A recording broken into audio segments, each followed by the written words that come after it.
Professor Marcos Vinícius de Freitas. O governo americano agregou agora, ontem e hoje, mais uma pressão sobre o Brasil, dizendo que como o Brasil faz parte do BRICS e um dos países do BRICS tem um conflito com a Ucrânia, a Rússia, e ele deu um prazo para a guerra terminar. É bom lembrar que ele antes tinha dado em 24 horas ele ia resolver o conflito Ucrânia-Rússia. Agora ele deu 50 dias. E disse o seguinte, que os países que fazem parte do BRICS vão ser também punidos pela aliança que estabeleceram com a Rússia. O que é algo problemático de compreensão, e aí eu faço questão que o professor, por favor, explique a quem nos acompanha se o BRICS é uma aliança militar, política, comercial, geopolítica, e o que isso tem a ver com a política de taxações de tarifas feita pelo Trump. Alguns já disseram que é uma espécie de mercantilismo do século XXI. Né? Alguém, não lembraram, mas é capaz de alguém lembrar dos atos de navegação do Cromwell, lá em 1651, do trânsito de mercadoria só por navios ingleses. Só faltava alguém lembrar isso, mas daqui a pouco alguém vai lembrar.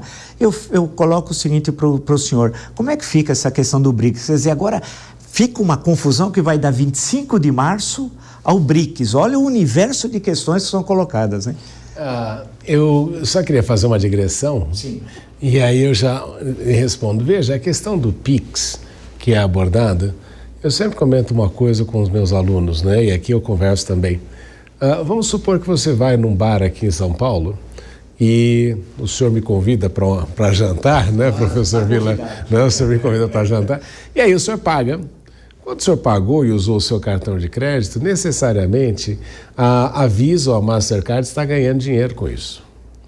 É uma renda passiva, né, que vai sendo gerada e é que é muito bom para as empresas americanas. Os chineses criaram lá suas plataformas para evitar que isso acontecesse. A Indonésia fez a mesma coisa, o Brasil faz a mesma coisa com o PIX. Né? Qualquer estabelecimento que a gente vai hoje em dia, as pessoas até preferem o PIX. Então, isso vai afetando principalmente Visa, Mastercard e American Express, que vão perdendo aí a sua participação de mercado e, obviamente, que eles não querem encontrar concorrência nesse sentido. Então, esse que é o grande desafio nessa questão econômica. No fim das contas, é sempre dinheiro, né, professor Vila? É sempre dinheiro. E agora, o BRICS é justamente esse processo todo que a gente observa. Como o professor mencionou antes, né, a Bretton Woods tentou se estabelecer ali uma ordem global, dizendo que era uma ordem liberal baseada em regras.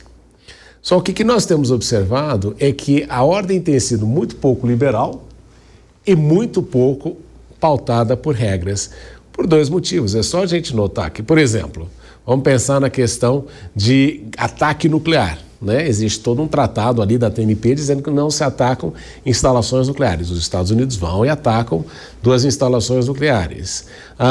Vai se falando com relação à forma dos países reagirem economicamente em sanções. Existem regras nesse sentido, e aí vão os Estados Unidos e os europeus e fazem completamente o contrário. Então surge neste momento um sul global, não é? Que é a mesma coisa que a gente fala os países emergentes, os países em via de desenvolvimento. Nós sempre damos uma nomenclatura nova, mas com uma dinâmica diferente, em que este sul global diz que é necessário que as regras sejam respeitadas. Porque se existe uma coisa que China e Índia querem, e o Brasil também, é estabilidade no sistema global. Não é? Veja a instabilidade que nós nunca pensamos nisso, que o Trump, por um decreto, consegue criar no mundo inteiro.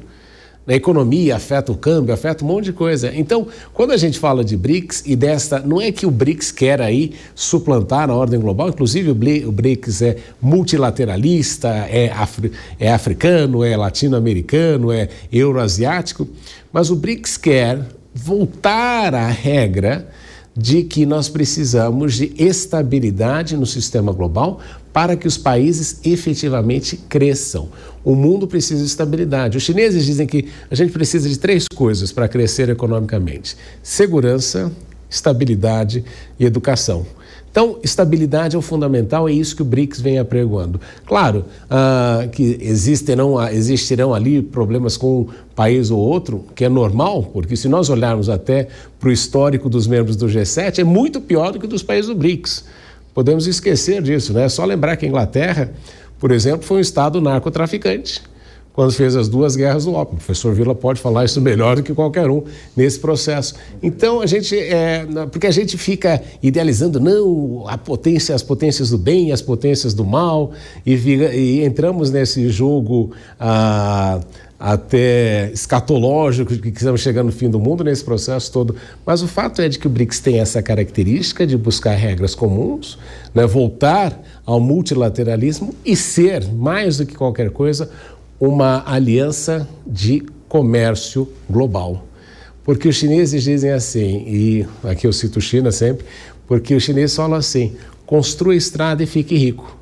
Ou seja, você precisa de infraestrutura para crescer economicamente e não existe melhor investimento de um país no outro do que efetivamente um comércio intenso.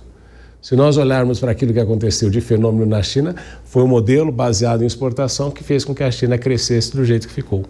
Claro que com inteligência, educação e tudo isso, mas este é a coluna vertebral do BRICS. Buscar um multilateralismo que funcione efetivamente, que as regras estejam sendo cumpridas e que o comércio seja aí a coluna vertebral dessa movimentação mundial.